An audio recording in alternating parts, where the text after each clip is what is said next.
Hey there, it is Wednesday, February 2nd. I am Raylan from Itchin' for Some Stitchin'. Thank you so much for joining me live today for my weekly live where I do an update on what's going on with Itchin' for Some Stitchin'. As usual, I do usually tell a little bit about what's going on in my personal life before I go into all the great, wonderful details about what I've been doing with Itchin' for Some Stitchin'. So recently we have reinstalled date night in our family. Now, if you have been following me for a while, then you guys probably already know that there are two things that I do in my family, or that we do in our family, and that's we usually have date night and we have family day. We usually do these, each of them, once a week, but we haven't done either of them since November. So in November, our entire family got so sick that we had to cancel Thanksgiving. And then, of course, we had the Christmas holiday. And then in January, our entire family came down ill again. On top of that, my husband has taken on a new job and our son has started school. So we have a really crazy schedule that we've been trying to get things back on pace. We don't even pick our son up until late in the day. So it was really hard to kind of start finding time for these days again. But we did on Monday. My husband and I went out. We went to our favorite wine bar. It was great. We had a really good time. I was really glad that we did that. And then today, something extra special, we did get to go out to breakfast today, so I got to spend the morning with him, and it's really nice to just have that time with him. So now we just need to work on reinstalling Family Day into the family, and this is where, of course, our entire family gets together and we either, play games at home, or we go out and we do something like the zoo or something like that, both of which I think are very, very important to our family. Okay, so that's what we're doing on the personal side. For the Itchin' for Some Stitchin' updates, I do want to start with, as usual, I'm going to start with events and promos. I do have two currently going on right now, and I have two that are starting next week, so I'm going to tell you a little bit about all four of them. Before I do, these all will have links. I want to let you know that you will get the links. I'll put them in the description once this live gets posted on my feed. So that is how you will access them. If you can't find them for some reason, just message me or leave it in a comment and I will make sure that you get the link that you need, okay? So the two I have going on right now is, number one, Valentine's Day, guys, is coming up. You have less than 2 weeks for Valentine's Day. So if you haven't started your crochet projects, if you need a quick last minute one, there are 24 amazing Valentine's Day crochet patterns for free on my blog. The link will be ready for you as soon as this gets posted. Go check them out. They're all free. A lot of them are really simple, quick, easy. You can definitely get them done between now and Valentine's Day. The other one is that my latest post is, I'm going to show you a picture of it. This is the All You Need Is Love cardigan. It is a tapestry crochet project, and this is by my guest designer, Stitch Fast Dye Warm. Okay, she created this gorgeous tapestry crochet cardigan. If you get started now, you might have some time to get it done before Valentine's Day, but it would definitely be worth trying. It is a larger project, but I think if you guys put your minds to it, you can get it done and it would be totally worth doing, okay? Again, free on the website. Now next week, I'm gearing up for two events. Now my hosted events, I do a ton of hosted events each year. I have so many on my agenda this year, it's amazing.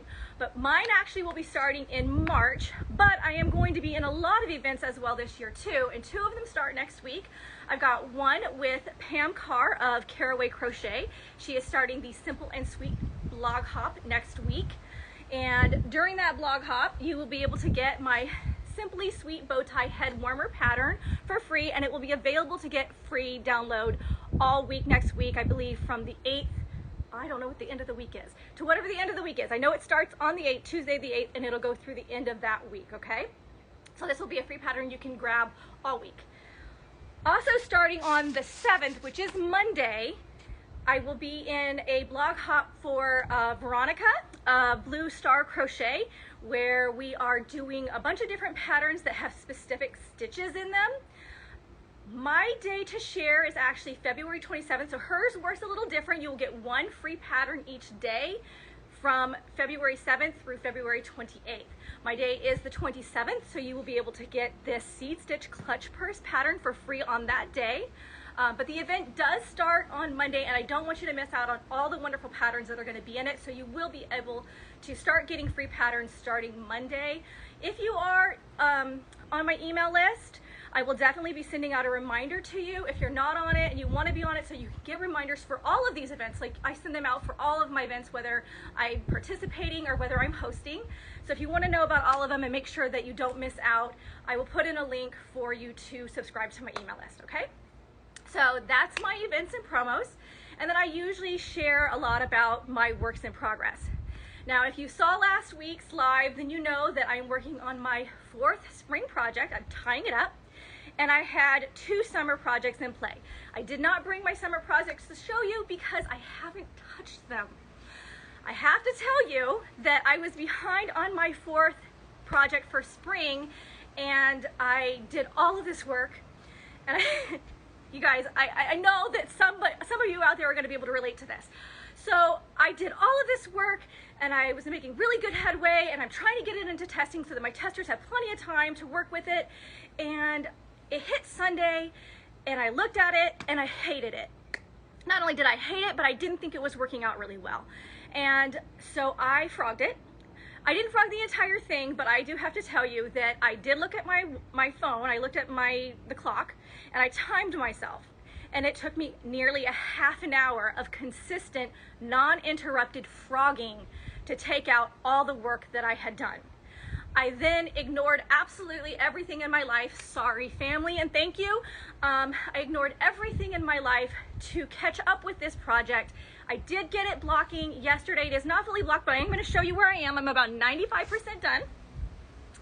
Okay, so it looks like just a big piece of fabric at this point, but I promise you guys, in the end, and it's not fully blocked, so I do have to get this back on the blocker.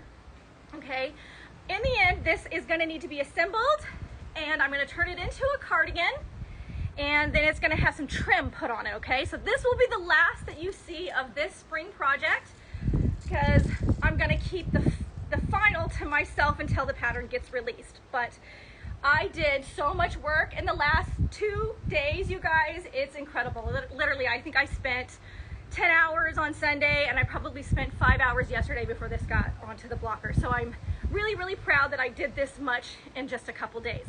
So this should give me, if I get this into testing this weekend, should give my testers about 6 to 7 weeks before this pattern actually goes live. Okay, so that's really the only work in progress I've been working on. Next week thank you so much, I appreciate it.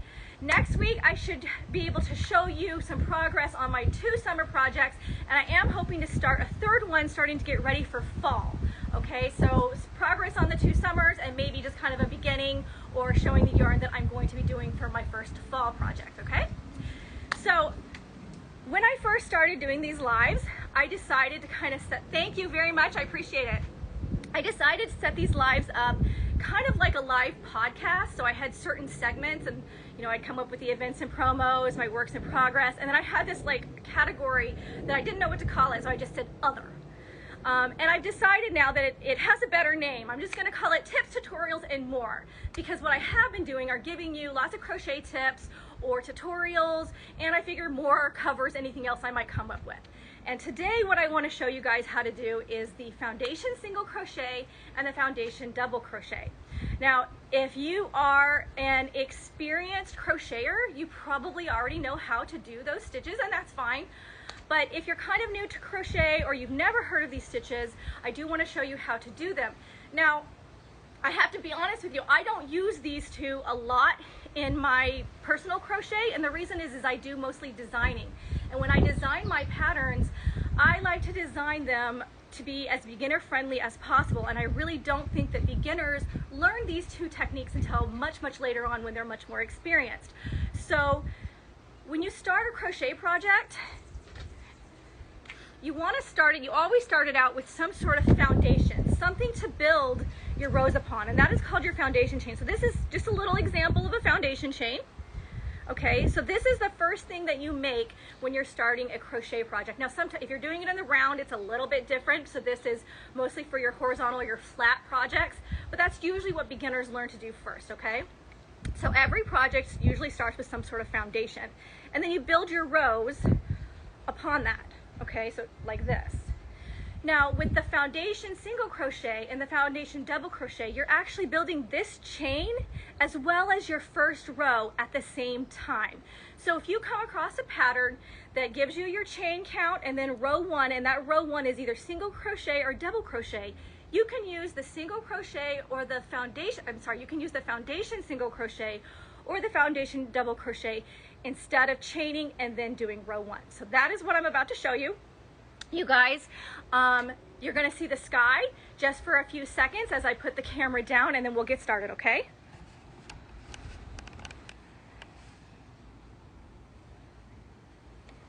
Okay.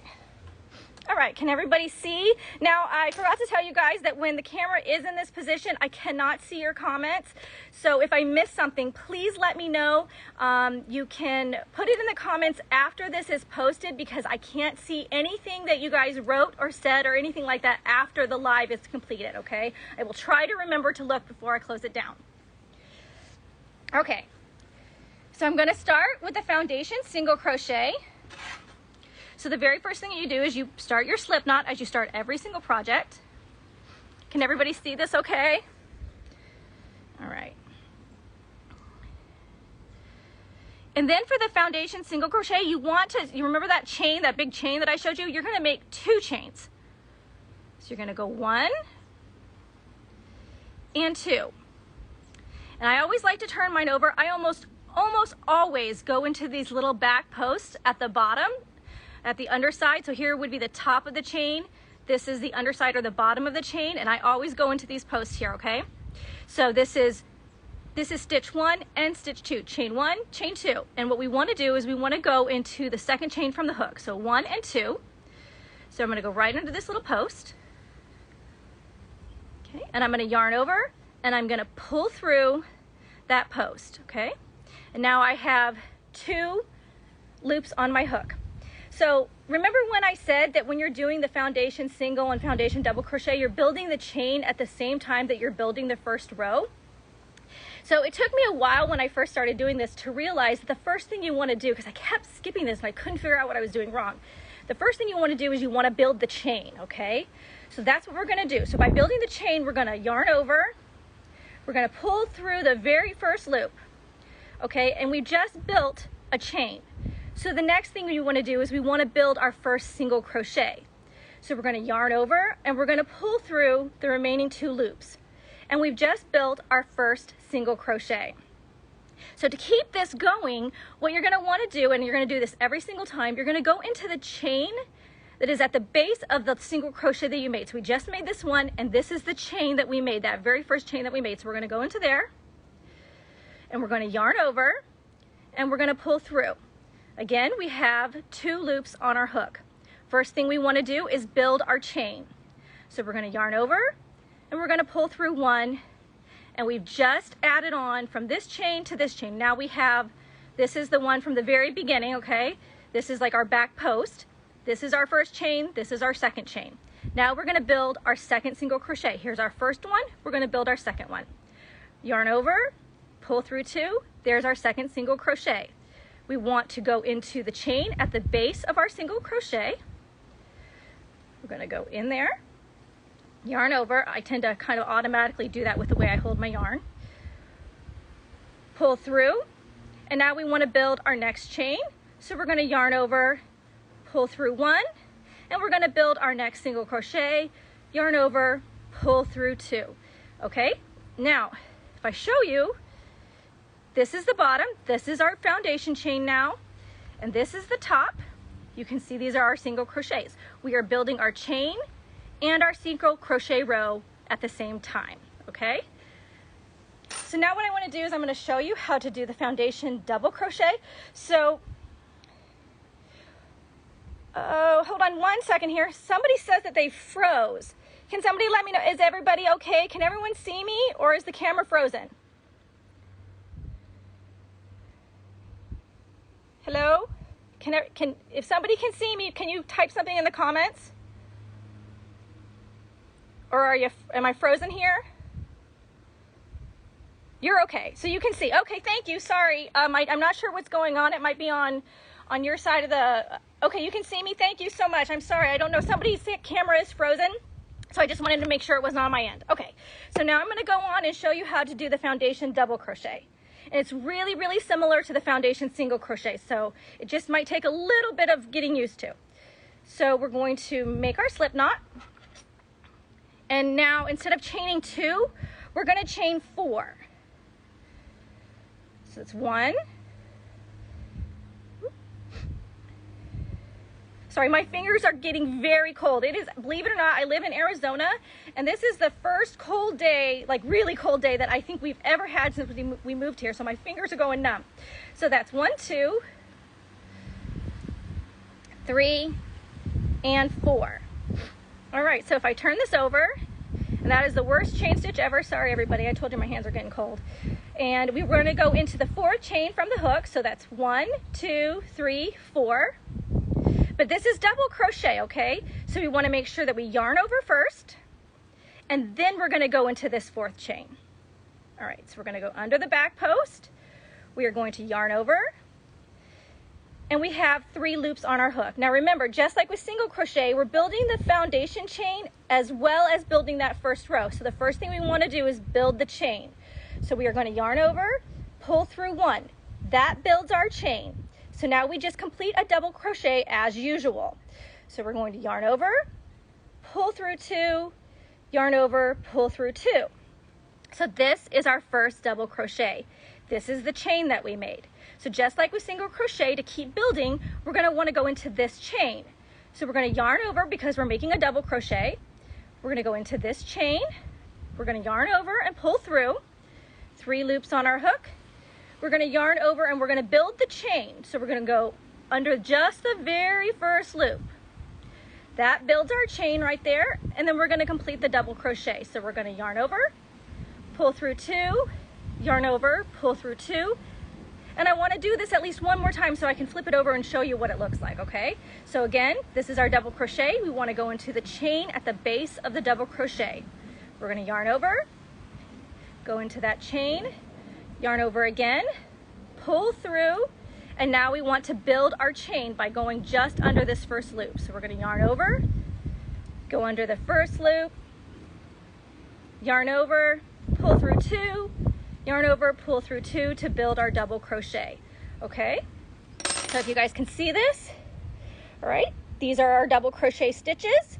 Here's the top, and here's our chain along the bottom. We have built both the chain and the first row of double crochets at the same time. And that is how you do the foundation single and the foundation double crochet. I'm going to pop this up real quick just to say goodbye to everybody. Let's see. All right, now, there we go. Last time my camera fell on me, so I was getting a little nervous. But anyway, so I hope you guys enjoyed that tutorial. I hope you guys learned something. If anything was confusing, if you need me to go slower or anything like that, I haven't done it yet, but I am gonna go ahead and create some YouTube videos on this to put up for free that everybody can go and take a look at if you need any help with the foundation single crochet or the foundation double crochet. So I will make those available to you, and then I will put them on the links or in the description on this when it goes live. You're very, very welcome. I hope it helped. And I also, of course, will let everybody know that the videos are out and everything. So I don't know when I'm going to get to them. I am going to try to get to them this week, though, because I felt really bad that I didn't get to them before I did this live. But as I said earlier, I was working very, very hard to catch up with that spring project because I really want to make sure that my testers have plenty of time to work on it before the pattern goes live, and I was in crunch time. But thank you all for joining me. I will be back next week, and next week I am thinking, this is just a thought, so don't hold me to it if it doesn't happen, but I am thinking I'm going to show you guys how to make increases and maybe decreases. It depends on how long it will make things. I might just do increases this week and then increases, not this week, but the next coming week, and then decreases the week after that. That's my thought process, so please join me next week. I will have something good for you. I will have some progress on my summer projects and more events and promos to share with you. You guys have a wonderful day, and I will see you all next week.